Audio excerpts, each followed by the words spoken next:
BNP চেয়ারপারসনের গুলশান কার্যালয়ে আজও শোক বইয়ে সই করছেন কূটনীতিকদের পাশাপাশি সর্বস্তরের মানুষ। দলের নেতাকর্মীদের মাঝে শোকের ছায়া। সেখানকার সার্বিক পরিস্থিতি নিয়ে জানাতে গুলশান থেকে আমাদের সাথে যুক্ত আছেন সহকর্মী নাহিদ কামাল। নাহিদ, আমরা যেমনটি দেখেছি যে রাষ্ট্রীয় মর্যাদায় বেগম খালেদা জিয়াকে সমাহিত করা হয়েছে এবং লাখো মানুষের ঢল আমরা দেখতে পেয়েছি। আজও গুলশান কার্যালয়ে নিশ্চয়ই নেতাকর্মীরা উপস্থিত হয়েছেন। পুরো রাজনৈতিক অঙ্গন থেকে শুরু করে পুরো দেশ জুড়েই কিন্তু শোকের ছায়া নেমে এসেছেন। আপনি আছেন এই মুহূর্তে বিএনপি চেয়ারপারসনের গুলশান কার্যালয়ে, সেখানকার পরিস্থিতি নিয়ে জানাবেন। রেইনবো অলরাউন্ডার এক্সটেরিয়র পেইন্ট বাড়ির বাহিরের দেয়ালের সুরক্ষা নিয়ে থাকুন নিশ্চিন্ত। সাথে পাচ্ছেন 10 বছরের ওয়ারেন্টি। জি, রাষ্ট্রীয় মর্যাদায় তিনবারের প্রধানমন্ত্রী বেগম খালেদা জিয়ার দাফন শেষে কিন্তু এরই মধ্যেই যে আনুষ্ঠানিকতাগুলো ছিল সেটিও অনেকটাই শেষ হয়েছে। তবে রাজধানী জুড়ে যে পরিমাণ মানুষের ঢল আজকে দেখা গেছে, লক্ষ লক্ষ মানুষ, শুধুমাত্র বিএনপি নেতাকর্মীই না, সেই সাথে উপস্থিত ছিলেন সর্বসাধারণ মানুষ, সব দল মত নির্বিশেষে সকল ধর্ম বর্ণের মানুষই ছিল।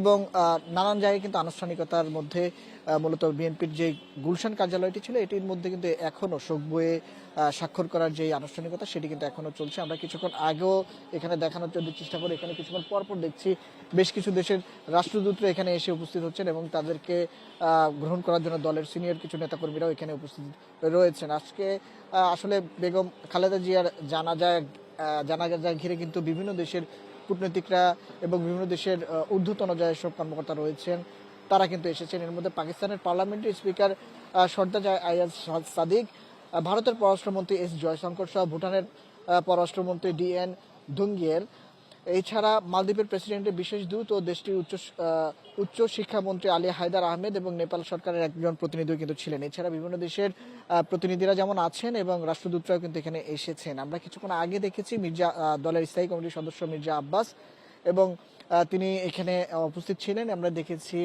সৌদি আরব থেকে শুরু করে কাতার এবং অন্য বিভিন্ন দেশের সুইডিশ এম্বাসির রাষ্ট্রদূত সহ অন্যান্য দেশের আমরা রাষ্ট্রদূতদেরকে এখানে দেখেছি। তারা এখানে এসে শোক বইয়ে স্বাক্ষর করতে দেখা গেছে। কিছুক্ষণ আগে এখানে স্বরাষ্ট্র উপদেষ্টাও এসেছিলেন, মূলত তিনিও এখানে শোক বইয়ে স্বাক্ষর করে গেছেন এবং আসলে তারা আজকে গণমাধ্যমের সাথে শোক বইয়ে স্বাক্ষরের পরে তেমন কেউই এখানে কথা বলেননি। অনেকেই এখনো অনেকটা শোকে স্তব্ধ আমরা দেখতে পেরেছি। বিএনপির স্থায়ী কমিটির সদস্য সহ যারা এখনো ভিতরে আছেন, মূলত বিশেষ ভিআইপি যারা রয়েছেন তারাই মূলত আসলে গুলশান কার্যালয়ে দলের পক্ষ থেকে এখানে কিন্তু তারা যারাই শোক বইয়ে স্বাক্ষর করতে আসছেন তাদেরকে কিন্তু এখানে গ্রহণ করছেন এবং শোক বইয়ে কিন্তু সবাই স্বাক্ষর করতে আমরা দেখেছি।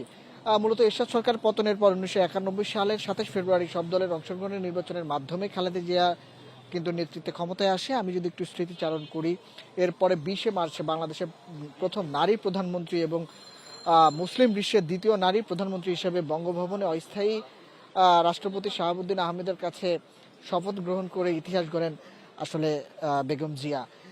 তখন থেকেই বিশ্বের বিভিন্ন দেশের তার যে খ্যাতি সেটি কিন্তু ছড়িয়ে পড়ে যে আসলে ঘরের নারী থেকে একেবারে রাষ্ট্রের প্রধানের দায়িত্ব নেওয়া এবং দলকে সুসংগঠিত করা এবং গণতন্ত্রের যাত্রাকে তখন একটি নতুন উচ্চতায় নিয়ে যাওয়ার মধ্য দিয়ে বেগম খালেদা জিয়ার যেই তখনকার যে যাত্রা ছিল সেই যাত্রা ঘিরে আজকে এত লাখো জনতার ভিড় এবং তার মৃত্যুর খবরে বিশ্বের প্রভাবশালী বিভিন্ন দেশ থেকে ছুটে এসেছেন বিভিন্ন কূটনৈতিক থেকে শুরু করে রাষ্ট্রের দায়িত্বে সবচেয়ে গুরুত্বপূর্ণ দায়িত্বে যারা আছেন তারা কিন্তু ছুটে এসেছেন আজকে তার জানাজা এবং দাফন কার্যক্রমের সাথে আজকে তার জানাজায় অংশগ্রহণ করার জন্য। এবং আমরা দেখেছি যে আজকে যারা এখানে এসেছেন শোক বইয়ের আনুষ্ঠানিকতা একটু আগে আমরা দেখেছি বিএনপির আন্তর্জাতিক বিষয়ক সম্পাদক সহ স্থায়ী কমিটির সদস্য যারা আছেন তারা এখনো ভিতরে অবস্থান করছেন এবং তারা যেটি চেষ্টা করছেন শোক বই যেন আসলে যারা স্বাক্ষর করতে আসছেন, বিশেষ করে বিভিন্ন রাষ্ট্রদূত থেকে শুরু করে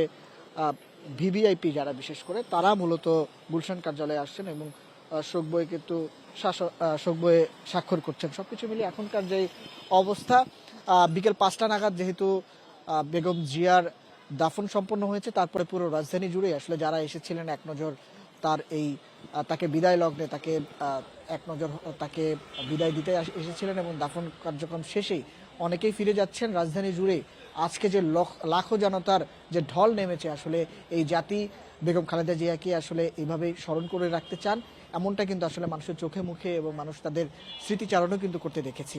এখন পর্যন্ত শোক বইয়ে স্বাক্ষর চলছে। সবকিছু মিলিয়ে রাজধানীর গুলশান কার্যালয় ছিল কার্যালয়ের সামনে থেকে আমার কাছে এই ছিল সর্বশেষ। নাহিদ কামাল জানাচ্ছিলেন গুলশান থেকে।